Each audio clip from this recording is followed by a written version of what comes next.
தம்பி கட்டிங்க தம்பி. ஹேர் கட் தான். நீங்கள் என்ன ரொம்ப சோகமாக இருக்கீங்க?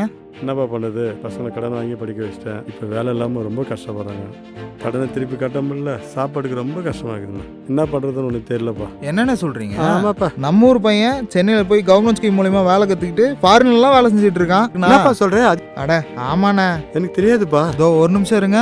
டேய் அந்த பத்திரிகை குடுறா. இது தமிழ்நாடு அரசோட முற்றம் பத்திரிகை. இதோ பாருங்க, இது டிடிஜேகேவை அப்படின்னு ஒரு கவர்மெண்ட் ஸ்கீம்னா.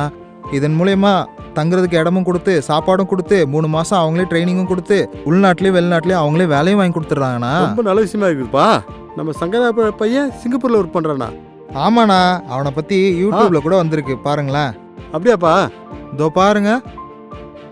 நான் வந்து புதுப்பாலப்பட்டு வில்லேஜ், கள்ளக்குறிச்சி டிஸ்ட்ரிக்ட், தமிழ்நாடு. வந்துட்டு சிஎன்சியில் கோர்ஸ் பண்ணுறதுக்காக வந்துட்டு கூகுளில் ஆன்லைனில் செக் பண்ணிட்டு இருந்தேன். இப்போ தான் வந்துட்டு Chennai Maduravoyal capital educational charitable ட்ரஸ்ட்ன்ற இன்ஸ்டியூட் பார்த்தேன். ப்ராக்டிக்கலி எல்லாமே அவங்களே பண்ணி கொடுத்தாங்க, ஃப்ரீயாக பண்ணி கொடுத்துட்டாங்க. 3 டைம்ஸ் ஃபுட்டு கொடுத்துட்டாங்க, அக்காமடேஷன் எல்லாமே ஃப்ரீயாகவே கொடுத்துட்டாங்க. கோர்ஸ் அங்கேவே கம்ப்ளீட் பண்ணிட்டேன். கம்ப்ளீட் பண்ண பிறகு அவங்களே பிளேஸ்மெண்ட்டும் ரெடி பண்ணி கொடுத்தாங்க. அப்புறம் சென்னையில் அங்கேயே ஒர்க் பண்ணிகிட்டு இருந்தேன். இப்போ வந்துட்டு சிங்கப்பூரில் கிராண்ட் வென்ச்சர் டெக்னாலஜி லிமிடெட்ன்ற கம்பெனியில் வந்துட்டு இப்போ ஆப்ரேட்டர் கம் செட்டராக ஒர்க் பண்ணிகிட்ருக்கேன். Thank you for capital educational charitable. இவ்வளோ விஷயம் அரசாங்கத்தில் பண்ணுறாங்களா? பையனை உடனே போய் சேர்த்து விடுங்கண்ணா. இப்பயே போய் சேர்த்து விட்றேன்ப்பா. அண்ணா வணக்கம்ண்ணா, எப்படி இருக்கீங்க? வா தம்பி, எப்படி இருக்கீங்க? நல்லா நல்லா இருக்கேண்ணா. இருக்கீங்களா? நீங்க எப்படி இருக்கீங்க? நல்லா இருக்கிறேன் தம்பி. உனக்கு எப்படி நன்றி சொல்கிறதே தெரியலப்பா.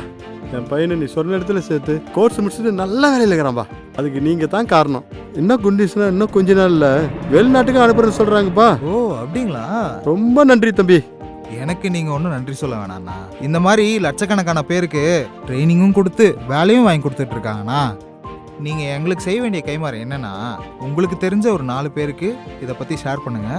அவங்க இதன் மூலயமா பயனடைவாங்க. சரிங்களா? நம்ம பசங்க நம்ம தானே நான் முன்னேற்றணும்.